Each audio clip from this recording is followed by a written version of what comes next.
প্রাকৃতিক জগৎ আমাদের বারবার বিস্মিত করে, কিন্তু কখনো কখনো সেই বিস্ময় হয়ে ওঠে অস্বস্তিকর। উত্তর ম্যাসিডোনিয়ার ছোট্ট দ্বীপ গোলেমগ্রাদ, পর্যটকদের কাছে এখানে একটি দৃশ্য খুব জনপ্রিয়। কচ্ছপের দল একে অন্যের উপর উঠে ধীরে ধীরে এগিয়ে যাচ্ছে, অনেকটা স্লথ গতির ট্রেনের মতো। কিন্তু দেখতে মজার এই দৃশ্যের নেপথ্যে রয়েছে এক ভয়ঙ্কর বাস্তব। এই দ্বীপে বাস করে হারম্যানস টর্টোয়েজ নামের এক প্রজাতির কচ্ছপ। বহু বছর ধরে এই প্রজাতি নিয়ে গবেষণা করছেন ম্যাসিডোনিয়ান ইকোলজিক্যাল সোসাইটির বিজ্ঞানী ড্রাগন আর্সবস্কি। 2008 সালে যখন তিনি প্রথম এখানে গবেষণা শুরু করেন, তখন এই কচ্ছপদের বসতি দেখে মনে হয়েছিল তাদের জীবনযাপন বেশ সমৃদ্ধ।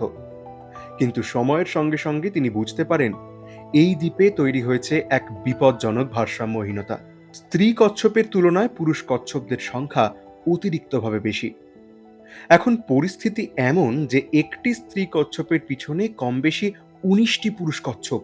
এই নিয়েই এই সপ্তাহের বিস্ময়ের সময় পর্ব নম্বর 66।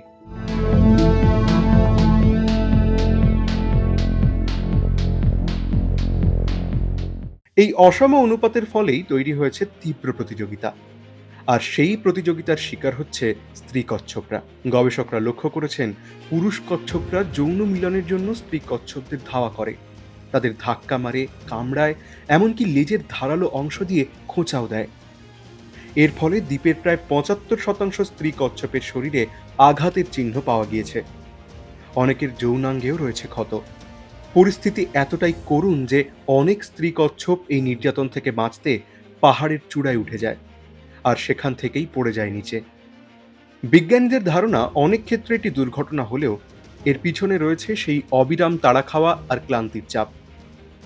একটি ঘটনায় গবেষকরা একটি ডিম বহনকারী স্ত্রী কচ্ছপের শরীরে জিপিএস ডিভাইস লাগিয়েছিলেন। তারা জানতে চেয়েছিলেন সে কোথায় ডিম পাড়তে যায়। কিন্তু কয়েকদিন পর তাকে সমুদ্র সৈকতে মৃত অবস্থায় পাওয়া যায়। তার খোলস চুরমার হয়ে গিয়েছিল। মনে করা হয় পালাতে গিয়ে সে পাহাড় থেকে পড়ে গিয়েছিল।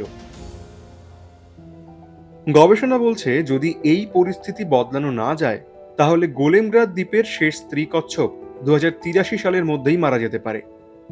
বিজ্ঞানীরা এই পরিস্থিতিকে বলছেন একটি এক্সটিংশন ভর্টেক্স, অর্থাৎ এমন এক চক্র যেখানে জনসংখ্যার ভারসাম্যহীনতা ধীরে ধীরে পুরো প্রজাতিকেই বিলুপ্তির দিকে ঠেলে দেয়। প্রকৃতির এই গল্প তাই শুধু অদ্ভুত নয়, উদ্বেগজনকও। কারণ কখনো কখনো প্রজাতির সবচেয়ে বড় শত্রু হয়ে ওঠে তার নিজেরই আচরণ।